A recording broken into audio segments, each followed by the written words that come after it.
یه نکته بهتون بگم خیالتون رو راحت کنم. دیفالت آفیسر کانادایی برای ایرانی ها اینه که شما میای اینجا و پناهنده میشید. برای اینکه ما نشون بدیم که ما پناهنده نمیشیم باید اعتماد آفیسر رو جلب کنیم. چطور اعتماد آفیسر رو جلب کنیم؟ برای ویزای توریستی یا باید ترافل هیستوری خوب ارائه بدیم یا باید دعوتنامه معتبر از داخل خاک کانادا ارائه بدیم که دلیل سفر ما مشخص باشه. یعنی آفیسر بدونه که چرا شما سفر میکنی به کانادا. من میگم من یک توریست هستم. اوکی، گفتن این که من یک توریست هستم به تنهایی کفایت نمیکنه.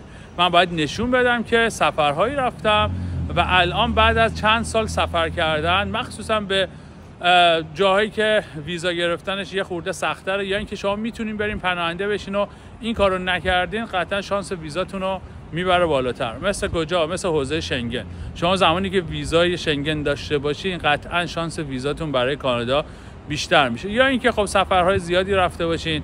عملا آفیسر ذهنیتش اینه شما اگه یه توریستی و قراره بیای کانادا و اینجا تفریح کنی و بگردی، باید کشورهای اطراف محل زندگی تو رفته باشی. یعنی شما زمانی که ایرانی از نظر آفیسر خیلی راحت تره که شما بری حوزه شنگن، شما با 4-5 ساعت پرواز میتونی به اروپا برسی، در صورتی که 12 تا 15 ساعت بعد پرواز کنی بیای کانادا. پس شما اگه یه توریست باشی قطعاً رفتن به اروپا برات خیلی راحت تره. وقتی شما سابقه سفرهای معتبر ندارین قطعاً شاید آفیسر اعتماد زیادی به پرونده شما نکنه. بازم میگم این به این معنی نیست که شما اگه شنگن ندارین نمیتونی اقدام کنی یا قطعاً ریجکت میشی، به هیچ عنوان. اما چیزی که ما در موردش صحبت میکنیم اینه که همه چی رو سعی کنیم به بهترین حالت ارائه بدیم. قطعاً کسی که شنگن داشته باشه شانس بیشتری برای گرفتن ویزای کانادا داره. چرا؟ چون اعتماد آفیسر قطعاً بیشتر جلب میشه و از نظر آفیسر زمانی که شما رفتین اونجا ورود خروج داشتین و مشکلی به وجود نیاوردین، میتونه به پرونده شما اعتماد کنه.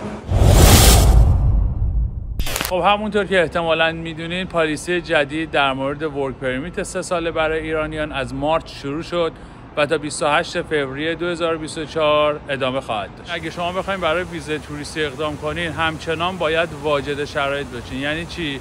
یعنی آفیسر پرپز آف ویزیت شما رو بدونه، هدف از سفر شما باید مشخص باشه. بهتره که شرایطتون رو بدونین، یه مشاوره دقیق بشین، شرایطتون بررسی بشه و نسبت به اون شانسی که دارین اقدام کنین.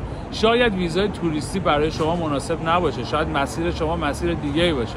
ما برای اومدن به کانادا مسیرهای زیادی داریم. ویزای توریستی یکی از اون مسیرهاست. پس اگه شرایطشو دارین اقدام کنین و اگه واقعا شرایطشو ندارین یا مسیر دیگه رو انتخاب کنین یا اینکه حداقل بدونین شانستون چقدره و بر اساس واقعیت اقدام کنین.